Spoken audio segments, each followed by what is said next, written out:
to start with the biggest recruiting news in the country. USC lands elite edge rusher Luke Wafel. Steve, how did they pull this off in the last 24 hours? Well, relentless recruiting.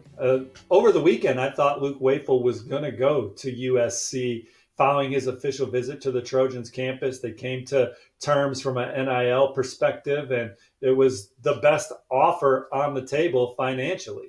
And when Luke Wafel came back, slept on it, was still feeling USC. I don't know if it was when he made the calls to the other schools, the other finalists, Ohio State, Florida, Penn State, Texas, the Buckeyes up their NIL package. And by Wednesday late morning, they look like the program to beat in my On 3 RPM was riding with the defending national champs. But USC hung in there, kept working the phones, kept working the numbers. And in the end, their NIL package was the biggest for Luke Wafel. We're hearing in the range of 2 years, $2.2 to $2.6 million.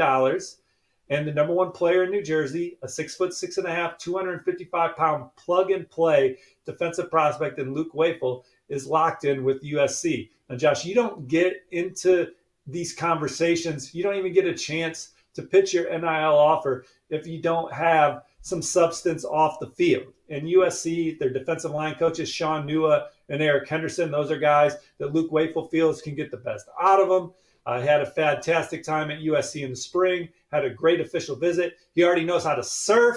He's vibing with the Trojans. But at the end of the day, USC wins the bidding war, modern recruiting, to land one of the most coveted defensive players in the country. And Luke Wafel, they add him to the number one recruiting class in the land per the On3 industry.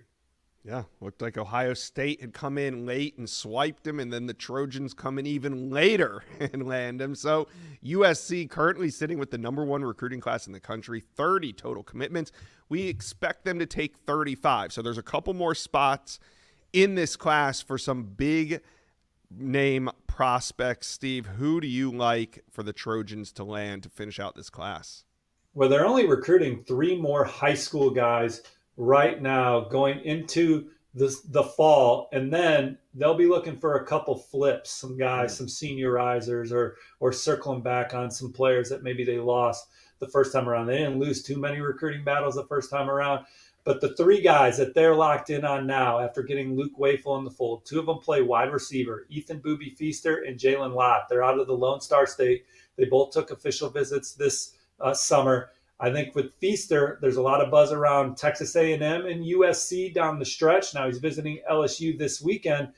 And then with Jalen Lott, you have Texas in there. He's at Oregon this weekend. He's been to Georgia. But USC is a program that's in an intriguing spot for Jalen Lott at this point in his process. And then the offensive line has been a position of emphasis since Lincoln Riley and this staff got to Southern California.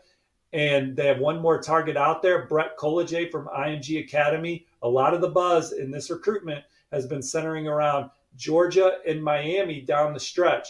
But we have seen USC numerous times this cycle go from the 3rd or 4th spot on the list to number 1. Luke Wafel, the most recent evidence. There was a time where Ohio State, Penn State, and Texas were the leaders. Luke Wafel is with USC. There was a time where Georgia was the leader for Mark Bowman. He is staying close to home and going to play tight end for USC. Could they do that again with Brett Collegier? Could they do that with Jalen Lott? I don't count the Trojans out for anybody with the infrastructure and resources they have and are pouring into this 2026 class. Chad Bowden, their general manager, has been relentless in finding ways to get these young men in the class for USC.